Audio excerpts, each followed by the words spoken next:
What's up, y'all? Today we're gonna be talking about the 4 most important things when it comes to using any mirrorless or DSLR camera. Once you master these 4 things, you can pretty much pick up any camera and get great quality video and picture. That's how important they are. So it doesn't matter whether you shoot Canon, Sony, Nikon, whatever.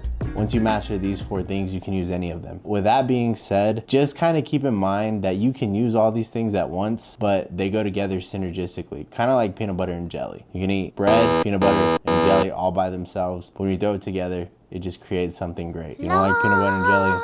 I don't know what to tell you, because I don't know many people who don't like peanut butter and jelly. With that being said, the 4 things we're gonna talk about are shutter speed, aperture, ISO, and white balance. These 4 things go together hand in hand. I'm gonna be showing you examples on how they go together. So the first one is shutter speed. Shutter speed is how fast the camera opens and closes its shutter to capture the image. So with a higher shutter speed, you're typically gonna be shooting something like someone running or sports. Sports is probably the best example. With the lower shutter, you're gonna be shooting still objects, such as products or even portraits if they're not moving around a lot. Once you figure out how to mess with the shutter speed for what you're shooting, you can get more comfortable and you can actually capture these images more accurately. The next thing we're gonna be talking about is aperture. Aperture is how wide the lens opens to let light in. Now, with a higher aperture, you're gonna have more in-focus details as far as the background and the person or whatever subject you're shooting. With a lower aperture, you're gonna have, that's when you typically see the blurry backgrounds, but the subject you have is in focus. Aperture is important because you need to know when to set a higher aperture and a lower aperture. The lower the aperture, the more light it's gonna let in. The higher the aperture, the less light it's gonna get in, and the iris of the camera is gonna kind of get smaller and smaller the higher the aperture. So if you're in a low light situation, which I typically end up being in most of the times, low light situations, you pretty much wanna have a lower aperture because you wanna let as much light in as possible. If you're out in the day, having a higher aperture is really helpful because it can dim the image as far as, because there's so much light during the sunlight, your image may get blown out as far as the lighting. And with a higher aperture, it dims it to have a more in focus and more quality image with the higher aperture during daytime. So it's really a matter of learning when to have a high aperture and when to have a low aperture. So just to show you how this works, I'm gonna be setting my aperture at the lowest aperture and the highest aperture, so you can get a visual representation of what that actually looks like on camera. I'm gonna set my camera to 2.8 aperture, which is the lowest it goes, and you'll kind of see the difference in the image. So this is my aperture at 2.8. Notice how the image got a little bit brighter than what I'm typically at because of the amount of light it's letting in. It's letting more light in. Typically, I'll set my aperture to 5 or 6 because of the light I have in my room. Now that you've seen what 2.8 looks like, I'm gonna go all the way up to the highest aperture my camera goes. So now, none of the lights have changed, nothing has changed. My aperture is just at 22, which means I'm closing the iris of the camera super small to have a more in-focused image. With that being said, I'm losing a lot of light because the lens isn't allowing as much light to come in, and that's why the image got darker. Going from 2.8 to 22 is a huge difference as far as lighting. Keep that in mind when it comes to setting your shutter speed. The higher the shutter speed, you're gonna lose light because the camera is opening and closing super fast. It doesn't have a lot of time to let much light in. So with a high aperture and a higher shutter speed, your image is gonna be very dark. If you have a lower shutter speed and a higher aperture, you may be able to balance it, and it's really about knowing your settings. And like I said, once you master all these 4 things together, it's gonna make a huge difference on how you take your pictures and how you take your video, and it's really just gonna up the quality. The third thing we're gonna be talking about is ISO.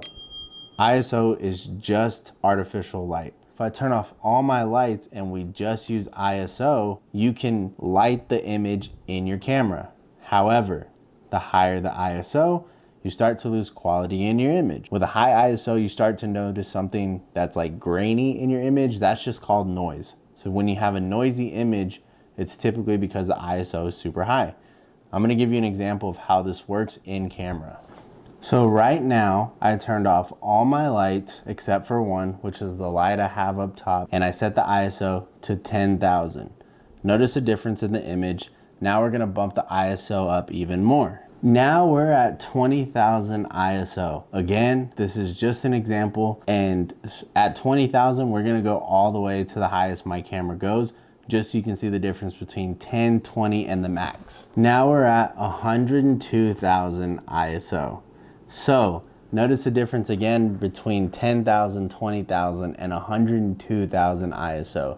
You get a lot of light.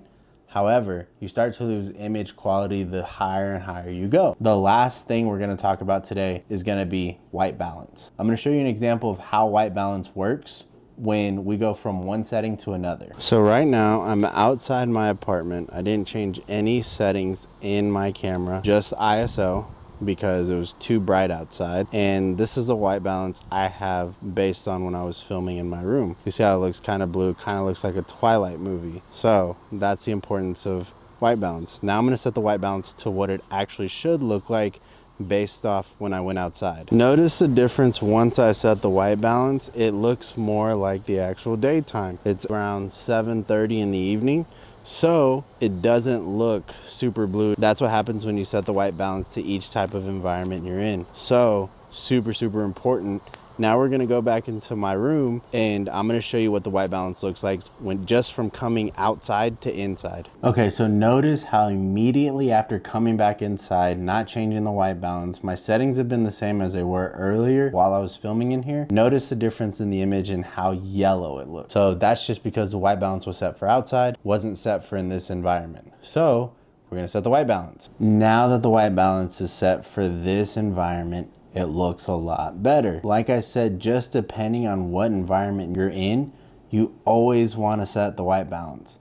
And in my next video coming up, I'm going to be talking about gear that you can get to help make your job as a content creator a lot easier. It's items I still use today, and it's items I think everybody needs in their toolkit. Wrapping this up, y'all. If y'all found this video helpful, give it a like, share it, comment, subscribe, comment things you're struggling with, comment things you want to know about as far as things to help you create your content, things to help elevate it. Share this video with somebody who's just starting out in their content creating journey. That way they can understand the principles and fundamentals of using a camera. Like I said, once you master these 4 things, it doesn't matter whether you shoot on Sony, Canon, Nikon, Fuji, whatever you want to shoot on, these 4 principles are gonna be crucial to using any camera. Thanks for watching. Don't forget to subscribe, and I'll see you on the next one.